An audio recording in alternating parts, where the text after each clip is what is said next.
Thank you. Excuse me. Thank you, Chairman Williams, and thank you for holding this committee hearing today.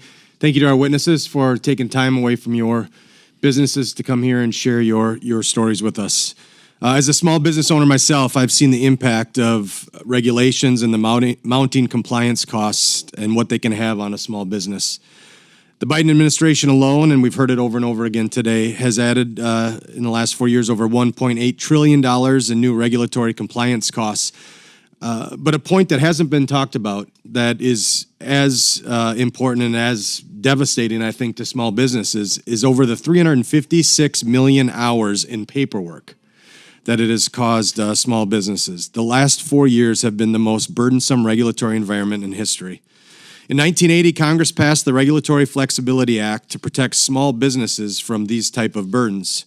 Unfortunately, the Biden administration disregarded the law, and they disregarded the law to push a far-left agenda that has hurt our small businesses and communities.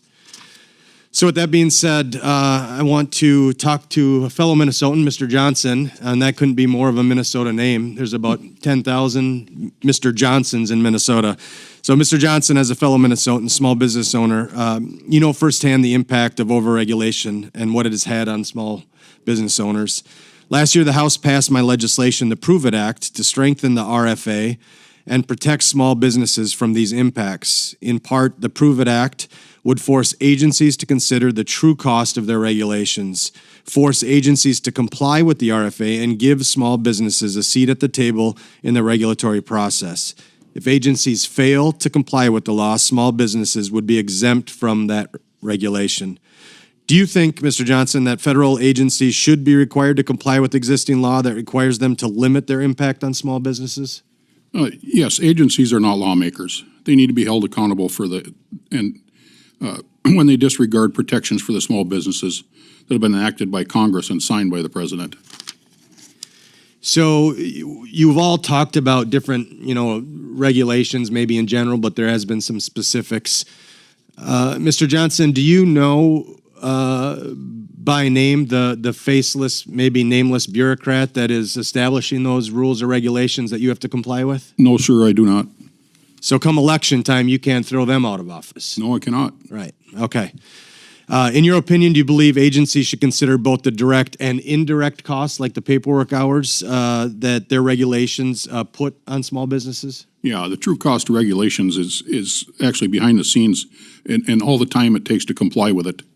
The paperwork hours and just simply the filings and filings and filings that never end. So, Mr. Johnson, as I said earlier, I'm a small business owner myself, and I would assume it's probably similar to you. You don't have a stable full of lawyers, compliance officers, regulatory specialists. You go down the list. All of the above right here. Yeah. So it's safe to say that you are the janitor, the carpenter, the mechanic, the HR professional, the legal advisor, the master time card keeper, all of it. Absolutely. And what I can't do, I have to hire done with compliance companies. You have to have compliance companies to keep you compliant now because of all the rules. Yeah. So lastly, Mr. Johnson, do you think small business owners like yourself should have a larger voice in our nation's regulatory process?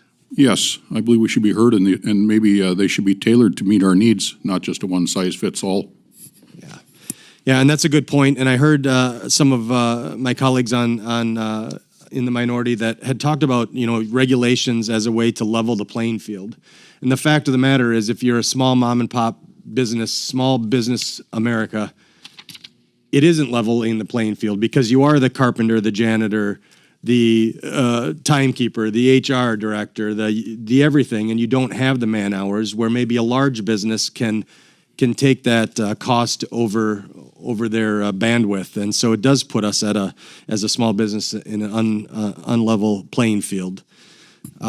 So I want to just thank you all again for being here. I know this costs time and money and effort. I'm sure some of you woke up this morning making sure your employees were at work, where your trucks were heading today, and I know that's a stressful situation, so I appreciate you taking time. Mr. Chair, I'd also like to submit to the record, into the record, a letter from the Associated Builders and Contractors, a letter of support of the Prove It Act. So moved. Thank you, Mr. Chair, and again, thank you, witnesses, for being here. I yield back. Gentleman yields back.